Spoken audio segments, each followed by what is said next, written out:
மிகு முதலமைச்சர் அவர்கள்.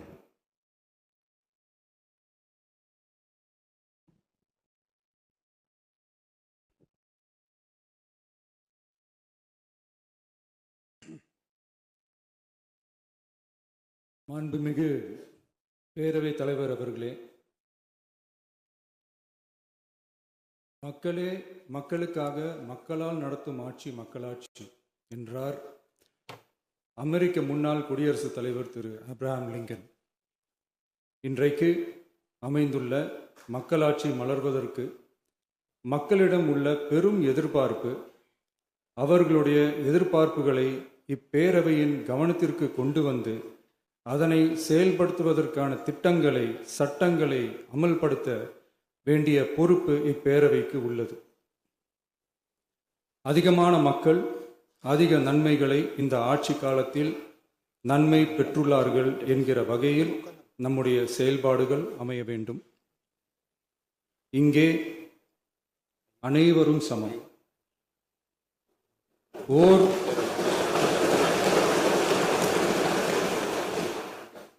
ஓர் உறுப்பினரை கொண்ட கட்சிகள் இங்கே இடம் பெற்றிருந்தாலும் அவர்களுடைய கருத்துகளுக்கும் அதிக எண்ணிக்கை பெற்ற தமிழக வெற்றிக் கழக உறுப்பினர்கள் தெரிவிக்கும் கருத்துகளுக்கும் சமமாகவே மதிப்பளிக்கப்பட்டு நல்லவை ஏற்கப்பட்டு அல்லவை நிராகரிக்கப்பட்டு ஜனநாயகத்தின் இதயமாகவும் மூளையாகவும் இப்பேரவை செயல்பட வேண்டும். அதற்குரிய வகையில் பெருமை வாய்ந்த வரலாற்று சிறப்பு கொண்ட இப்பேரவையை நடத்தி செல்லும் பண்பை பெற்றுள்ளவரையே தமிழக வெற்றிக் கழகம் முன்மொழிந்து தாங்கள் இன்றைக்கு இந்த ஆசனத்தில் அமர்ந்துள்ளீர்கள். மாண்புமிகு பேரவைத் தலைவர் அவர்களே, தாங்கள் பேரவைத் தலைவராக ஒருமனதாக தேர்ந்தெடுக்கப்பட்டுள்ளீர்கள். தங்களை இந்த ஆசனத்தில் மாண்புமிகு பேரவை முன்னவரும் எதிர்க்கட்சி தலைவரும் தங்களுடைய கரங்களை பிடித்து அழைத்து சென்று அமர வைத்தார்கள். இந்த சம்பிரதாயம் எப்படி வந்தது என்று சொன்னால் சுவாரஸ்யமாக இருக்கும். பெரிய வரலாறு சம்பவத்தில் உள்ளது. இங்கிலாந்து நாட்டில் உள்ள பாராளுமன்ற நடைமுறைகளை போன்றதே நம்முடைய பாராளுமன்ற நடைமுறைகளும். மன்னராட்சி இருந்த காலத்திலேயே அங்க பாராளுமன்றம் இயங்கியுள்ளது. அக்காலத்தில் அனைத்து அதிகாரங்களையும் பெற்ற மன்னரும் இருந்தார், பாராளுமன்றமும் இயங்கியது. அங்கே மன்னர் ஒரு பணியை செய்ய வேண்டும் என்று விரும்புவார், பாராளுமன்றம் அவருடைய விருப்பத்தை பெரும்பாலும் நிராகரிக்கும்.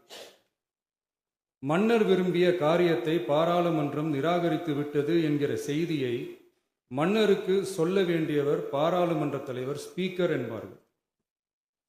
பாராளுமன்றத்தின் கருத்தை மன்னரிடம் சொல்ல வேண்டியவர் ஸ்பீக்கர். அதற்கு துணிவு வேண்டும். சில பணிகளை செய்வதற்குத்தான் பாராளுமன்றத்தின் அனுமதி வேண்டுமே தவிர அந்த ராஜ்யத்தில் உள்ள எந்த பிரஜைக்கும் மரண தண்டனை விதிக்கும் அதிகாரம் மன்னருக்கு உண்டு. தான் விரும்பியதை பாராளுமன்றம் நிராகரித்து விட்டது என்று சொல்லும் ஸ்பீக்கருக்கு மரண தண்டனை விதிக்கும்படி ஆணையிடுவார். தலையை வெட்டி விடுங்கள் என்று ஆணையிடுவார்கள். இது பலமுறை நடந்ததால் யாருமே இந்த ஸ்பீக்கர் பதவிக்கு வர விரும்ப மாட்டார்கள். எனவே புதிதாக பாராளுமன்றம் அமையும் போது ஸ்பீக்கர் பதவிக்கு ஒருவர் அறிவிக்கப்பட்டவுடன் அவர் உடனே தலை தப்பித்தால் போதும் என்று ஓட்டம் பிடிப்பார். அணை முன்னவரும் எதிர்க்கட்சி தலைவரும் அவரை தடுத்து நிறுத்தி அவர் கைகளை பிடித்து இழுத்து வந்து ஆசனத்தில் அமர வைப்பார்கள். இதுதான் அந்த காலத்தில் இருந்து வந்த மரபு. ஜனநாயக முறை ஏற்பட்ட பிறகும் இம்மரபு தொடர்கிறது. நிச்சயமாக தமிழக வெற்றிக் கழக உறுப்பினர்கள் அனைவருமே உங்களுக்கு உதவிகரமாகவே இருப்பார்கள் என்கிற வாக்குறுதியை இந்நேரத்தில் அளிக்க விரும்புகிறேன். பேரவையின் மாண்பையும் கண்ணியத்தையும் பேரவை உறுப்பினர்களின் கண்ணியத்தையும் காக்க வேண்டிய பொறுப்பை உங்களிடத்தில் ஒப்படைத்திருக்கிறார்கள். தற்காலிக பேரவைத் தலைவர் பொறுப்பில் மிக சிறப்பாக பணியாற்றிய நம்முடைய உறுப்பினர் திரு மூவி கருப்பையா அவர்களை சந்திக்க நேற்றுக்கு சென்றிருந்தேன். அங்கே முந்தைய பேரவைத் தலைவர்கள் படங்களை கண்ணுற்ற போது, அவர்களை பற்றி அறிந்த போது உண்மையிலே எனக்கு பெருமிதம் தந்தது. ஏனென்றால் எடுத்துக்காட்டாக விளங்கும் திரு ஜே சிவ சண்முகம் பிள்ளை, டாக்டர் யு கிருஷ்ணராவ், திரு எஸ் செல்லப்பாண்டியன் அவர்களுடைய வரிசையில் மிக சரியான ஒருவரையே நாம் முன்மொழிந்துள்ளோம் என பெருமை அடைந்தேன். அதே போன்றுதான் நம்முடைய பேரவை துணைத் தலைவர் அவர்களும் நீங்கள் இருவருமே மிக சாதாரண குடும்பத்தில் பிறந்து மக்கள் பணியாற்ற வேண்டும் என்கிற அவாவில் செயல்பட்டு வந்தவர்கள். குணம் நாடி குற்றமும் நாடி அவற்றுள் மிகை நாடி மிக்க கொளல் எனும் வள்ளுவரின் வாய்மொழிக்கேற்ப சட்டமன்ற நடவடிக்கைகள் சீராக, செம்மையாக, அமைதியாக நடைபெறும் வகையிலும் சட்டமன்ற ஜனநாயக பண்புகள் நெறிமுறைகள் பேணி பாதுகாக்கப்படும் வகையிலும் இந்த அவைக்கு பேரவை தலைவரும் பேரவை துணைத் தலைவரும் பெருமை சேர்ப்பீர்கள் எனும் நம்பிக்கை எனக்கு உண்டு. அரசியலுக்கு அப்பாற்பட்டு மனிதர்களை மதிக்கும் நல்ல பண்புகள் நிலைநாட்டப்பட வேண்டும்.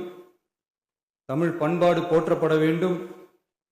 அவையின் மரபும் மாட்சிமையும் மதிப்பும் காக்கப்பட வேண்டும் என்ற நல்லெண்ணத்தின் அடிப்படையில் அந்த பதவி ஏற்றுள்ள தங்கள் இருவராலும் காப்பாற்றப்படும் என்னும் நம்பிக்கையை மீண்டும் தெரிவித்து என் உரையை நிறைவு செய்கிறேன். நன்றி, வணக்கம்.